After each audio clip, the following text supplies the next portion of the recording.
Hello, nenes lectores. Buenas tardes, viernes 13 de octubre del 2023. Hoy vamos a compartirles un cuento que viene en esta recopilación de Seymour Menton, el cuento hispanoamericano. Y vamos a leer un cuento de José Revueltas, autor mexicano, y quien fue hermano de Silvestre, un famoso compositor. El cuento se llama Dios en la Tierra.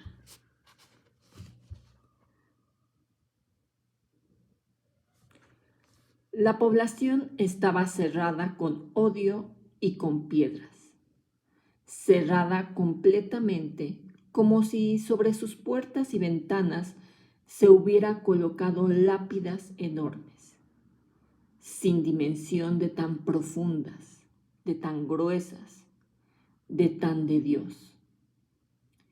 Jamás un empecinamiento semejante, hecho de entidades incomprensibles, imbarcables, que venían, ¿de dónde? ¿De la Biblia? ¿Del Génesis? ¿De las tinieblas?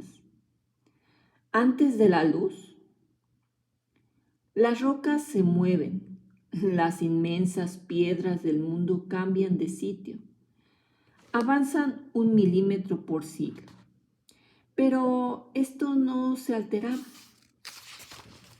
Este odio venía de lo más lejano y lo más bárbaro.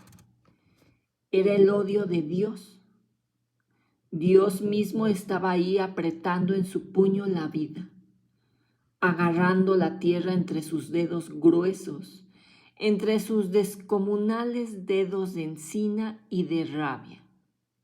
Hasta un descreído no puede dejar de pensar en Dios, porque ¿quién sino Él? ¿Quién sino una cosa sin forma, sin principio, sin fin, sin medida, puede cerrar las puertas de tal manera? Todas las puertas cerradas en nombre de Dios. Toda la locura y la terquedad del mundo en nombre de Dios. Dios de los ejércitos, Dios de los dientes apretados, Dios fuerte y terrible, hostil y sordo, de piedra ardiendo, de sangre helada. Y eso era ahí y en todo lugar, porque Él, según una vieja enloquecedora maldición, está en todo lugar, en el siniestro silencio de la calle, en el colérico trabajo, en la sorprendida alcoba matrimonial, en los odios nupciales y en las iglesias, subiendo en anatemas por encima del pavor y de la consternación. Dios se había acumulado en las entrañas de los hombres como solo puede acumularse la sangre, y salía en gritos, en despaciosa, cuidadosa, ordenada crueldad. En el norte y en el sur, inventando puntos cardinales para estar ahí, para impedir algo ahí, para negar alguna cosa con todas las fuerzas que al hombre le llegan desde lo más oscuros del siglo, desde la ceguedad más ciega de su historia.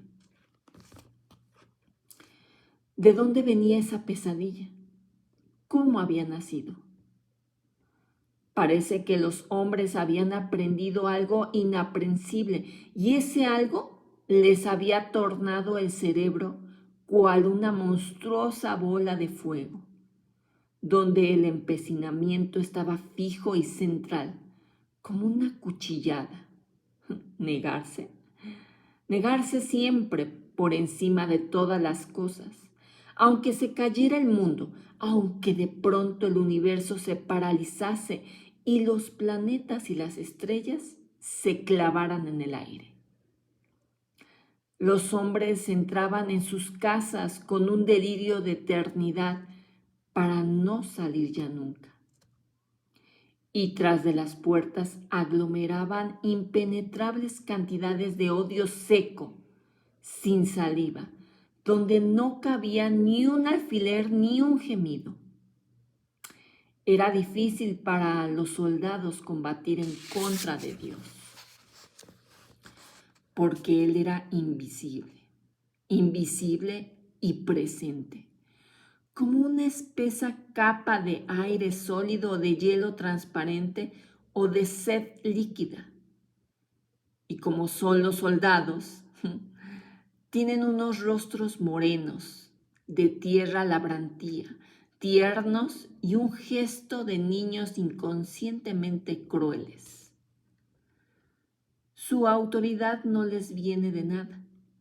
La tomaron en préstamo, quién sabe dónde, y prefieren morir, como si fueran de paso por todos los lugares y les diera un poco de vergüenza todo. Llegaba a los pueblos solo con cierto asombro, como si hubiera echado encima todos los caminos y los trajeran ahí, en sus polainas de lona o en sus paliacates rojos, donde mudas aún quedaban las tortillas crujientes como matas secas. Los oficiales rabiaban ante el silencio. Los desenfrenaban el mutismo hostil, la piedra enfrente, y tenían que ordenar entonces el saqueo, pues los pueblos estaban cerrados con odio, con láminas de odio, con mares petrificados, odio y solo odio como montañas. Los federales, los federales. Y a esta voz era cuando las calles de los pueblos se ordenaban de indiferencia, de obstinada frialdad, y los hombres se morían provisionalmente, aguardando dentro de las casas herméticas o disparando sus carabinas desde ignorados rincones. El oficial descendía con el rostro rojo y golpeaba con el cañón de su pistola la puerta inmóvil. Bárbara, queremos comer, pagaremos todo. La respuesta era un silencio duradero, donde se paseaban los años, donde las manos no alcanzaban a levantarse. Después un grito como un aullido de lobo perseguido, de fiera rabiosamente triste. ¡Viva Cristo Rey! Era un rey. ¿Quién era? ¿Dónde estaba? ¿Por qué caminos espantosos? La tropa podía caminar leguas y más leguas sin detenerse. Los soldados podían comerse los unos a los otros. Dios había tapiado las casas y había quemado los campos, para que no hubiese ni descanso, ni abrigo, ni aliento, ni semilla. La voz era una, unánime, sin límites, ni agua. El agua es tierna y llena de gracia. El agua es joven y antigua. Parece una mujer lejana y primaria, eternamente leal. El mundo se hizo de agua y de tierra, y ambas están unidas como si dos opuestos cielos hubiesen realizado nupcias imponderables. Ni agua, y del agua nace todo. Las lágrimas y el cuerpo armonioso del hombre, su corazón, su sudor. Ni agua. Caminar sin descanso por toda la tierra, en persecución terrible y no encontrarla, no verla, no oírla, no sentir su rumor acariciante, ver cómo el sol se despeña, cómo calienta el polvo, blando y enemigo. cómo aspira todo el agua por mandato de Dios y de ese rey sin espinas, de ese rey furioso, de ese inspector del odio que camina por el mundo cerrando los póstigos. ¿Cuándo llegarían? Eran aguardados con ansiedad y al mismo tiempo con un temor lleno de cólera. Que vinieran, que entraran por el pueblo con sus zapatones claveteados y con su miserable color olivo, con las cantimploras vacías y hambrientos. Que entraran. Nadie haría una señal, un gesto. Para eso eran las puertas, para cerrarse, y el pueblo repleto de habitantes aparecería deshabitado, como un pueblo de muertos, profundamente solo. ¿Cuándo y de qué punto aparecerían aquellos hombres de uniforme, aquellos desamparados a quienes Dios había maldecido? Todavía lejos allá, el teniente Medina sobre su cabalgadura meditaba. Sus soldados eran grises, parecían cactus crecidos en una tierra sin más vegetación. Cactus que podían estarse ahí sin que lloviera bajo los rayos del sol. Debían tener sed, sin embargo, porque escupían pastoso, aunque preferían tragarse la saliva, como un consuelo. Se trataba de una saliva gruesa y noble, que ya sabía mal, que ya sabía a lengua calcinada, a trapo, a dientes sucios. La sed es un anhelo como de sexo.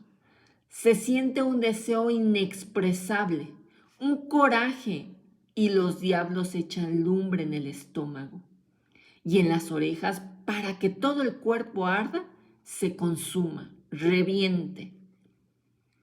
El agua se convierte entonces en algo más grande que la mujer o que los hijos, más grande que el mundo,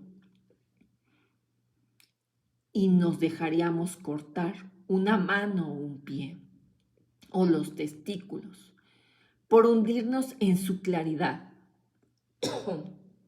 y respirar su frescura, aunque después muriésemos. De pronto aquellos hombres como que detenían su marcha, ya sin deseos, pero siempre hay algo inhumano e ilusorio que llama con quién sabes, con qué voces, eternamente, y no deja interrumpir nada. Adelante. Y entonces la pequeña tropa aceleraba su caminar locamente en contra de Dios, que había tomado la forma de la sed, Dios en todo lugar. Allí, entre los cactus, caliente, de fuego infernal, en las entrañas, para que no olvidase nunca, nunca, para siempre jamás. Unos tambores golpeaban en la frente de Medina y bajaban a ambos lados por las sienes hasta los brazos y la punta de los dedos. Agua, agua, agua. ¿Por qué repetir esa palabra absurda? Porque también los caballos en sus pisadas. Tornaba a mirar los rostros de aquellos hombres y solo advertía los labios cenizos y las frentes imposibles.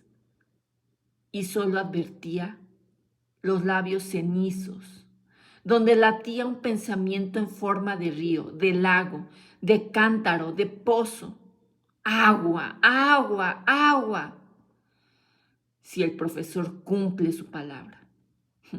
Mi teniente, se aproximó un sargento.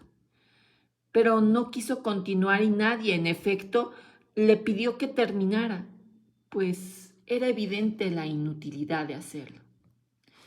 Bueno, ¿para qué? Realmente, confesó, soltando la risa, como si hubiera tenido gracia. Mi teniente. ¿Para qué? Ni modo que hicieran un hoyo en la tierra para que brotara el agua. Ni modo. Si ese maldito profesor cumple su palabra. ¡Romero!, gritó el teniente. El sargento movióse apresuradamente y con alegría en los ojos, pues siempre se cree que los superiores pueden hacer cosas inauditas, milagros, en los momentos más difíciles. ¿Crees que el profesor? Toda la pequeña tropa sintió un alivio, como si viera el agua ahí enfrente, porque no podía discurrir ya, no podía pensar, no tenía en el cerebro otra cosa que la sed. Sí, mi teniente, él nos mandó avisar que con seguro ahí estaba. Con seguro, maldito profesor. Aunque maldito era todo, maldita agua, la sed, la distancia, la tropa, maldito Dios y el universo entero. El profesor estaría ni cerca ni lejos del pueblo para llevarlos al agua buena, a la que bebían los hijos de Dios. ¿Cuándo llegarían? ¿Cuándo y cómo?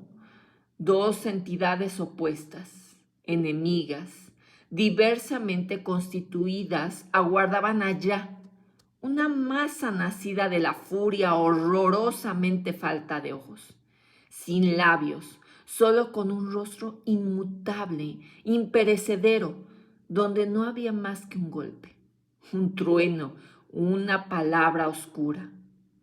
¡Cristo Rey!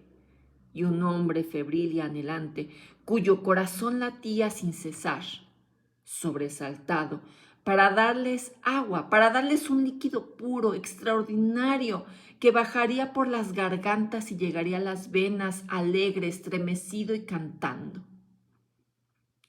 El teniente balanceaba la cabeza mirando cómo las orejas del caballo ponían una especie de signos de admiración al paisaje seco, hostil. Signos de admiración, ¿sí? De admiración y de asombro, de profunda alegría, de sonoro y vital entusiasmo, porque no era aquel punto, un hombre, el profesor, no. Romero, Romero, junto a Luis H. ¿Distingues algo? Entonces el grito de la tropa se dejó oír, ensordecedor, impetuoso, y retumbó por el monte. Por aquello era el agua. Una masa que de lejos parecía blanca estaba ahí compacta, de cerca fea, brutal, porfiada como una maldición. Cristo Rey era otra vez Dios, cuyos brazos apretaba la tierra como dos tenazas de cólera.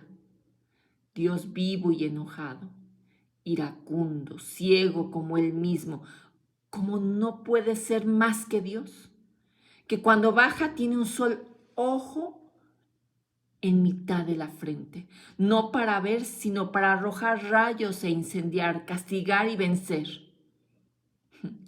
En la periferia de la masa, entre los hombres que estaban en las casas fronteras, todavía se ignoraba qué era aquello. Voces solo, dispares. Sí. No. Ay de los vecinos. Aquí no había nadie ya, sino el castigo. La ley terrible que no perdona ni la 20ª generación, ni a la 100ª, ni al género humano, que no perdona, que juró vengarse, que juró no dar punto de reposo, que juró cerrar todas las puertas, tapiar las ventanas, oscurecer el cielo y sobre su azul del lago superior, de agua aérea, colocar un manto púrpura e impenetrable. Dios está aquí de nuevo para que tiemblen los pecadores. Dios está defendiendo su iglesia, su gran iglesia sin agua, su iglesia de piedra, su iglesia de siglos. En medio de las masas blancas apareció. De pronto, el punto negro de un cuerpo desmadejado, triste, perseguido, era el profesor. Estaba ciego de angustia, loco de terror, pálido y verde en medio de la masa. De todos lados se le golpeaba, sin el menor orden o sistema conforme al odio espontáneo salía. ¡Grita viva Cristo Rey! Los ojos del maestro se perdían en el aire al tiempo que repetía exhausto la consigna. ¡Viva Cristo Rey! Los hombres de la periferia ya estaban enterados. También, ahora se les veía el rostro negro de animales duros. ¿Les dio agua a los federales, el desgraciado? ¿Agua? ¿Aquel líquido transparente de donde se formó el mundo? ¿Agua? Nada menos que la vida.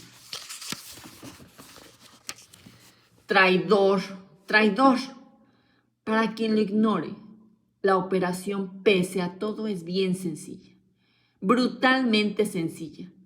Con un machete se puede afilar muy bien, hasta dejarla puntiaguda, completamente puntiaguda.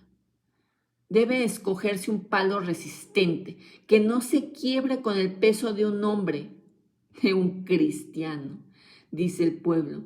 Luego se introduce y al hombre hay que tirarlo de las piernas hacia abajo, con vigor para que encaje bien.